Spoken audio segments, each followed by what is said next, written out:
रोहन रतलाम का रहने वाला था और कॉलेज कंप्लीट करने के बाद जॉब ढूंढने के लिए इंदौर आया हुआ था। रोहन इंदौर में एक फ्लैट लेकर रह रहा था। उसे यहाँ रहते रहते 6 महीने बीत चुके थे, पर अभी तक उसे कोई अच्छी जॉब नहीं मिली थी। उन दिनों रोहन एक सोशल मीडिया पर बहुत ज़्यादा एक्टिव रहता था और इसी सोशल मीडिया पर उसने एक पैरानॉर्मल गेम के बारे में सुना जिसका नाम था ड्राई बोन्स।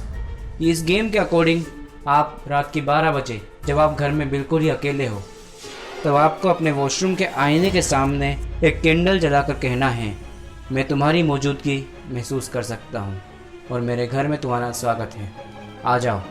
इतना कहने के बाद आपको अपने घर में कहीं भी छुपे रहना है रात की 3 बजे तक। अगर सब कुछ ठीक रहा तो एक शैतानी आत्मा आपको ढूंढने की कोशिश करेगी। अगर वो 3 बजे से पहले आपको ढूंढ लेती है तो आपकी जान भी ले सकती है, पर अगर आप 3 बजे तक छुपने में कामयाब हो गए तो आप उससे अपनी कोई भी इच्छा पूरी करवा सकते हैं। वैसे तो रोहन इन सब बातों में बिल्कुल यकीन नहीं करता था, पर उसने सोचा शायद इसकी मदद से उसे कोई अच्छी जॉब मिल जाए और उसने ये गेम खेलने का फ़ैसला कर लिया।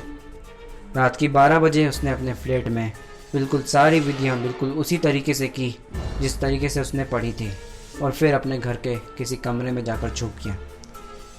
थोड़ी देर बाद उसे ऐसा लगने लगा कि वो घर में अकेला नहीं है और उसने एक आवाज़ सुनी, रोहन तुम कहाँ छुपे हो, बाहर आ जाओ। आवाज़ बहुत ही ज़्यादा भारी और डरावनी थी।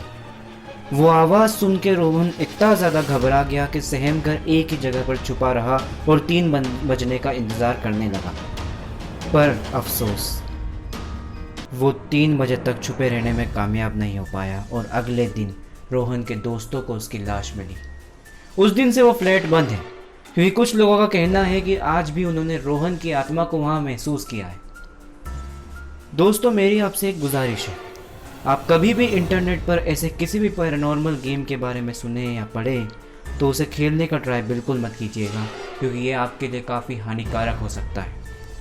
तो कैसी लगी आपको हमारी ये कहानी? अगर आप ऐसी और कहानियाँ सुनना चाहते हैं तो सब्सक्राइब कीजिए ईविल नाइट्स को।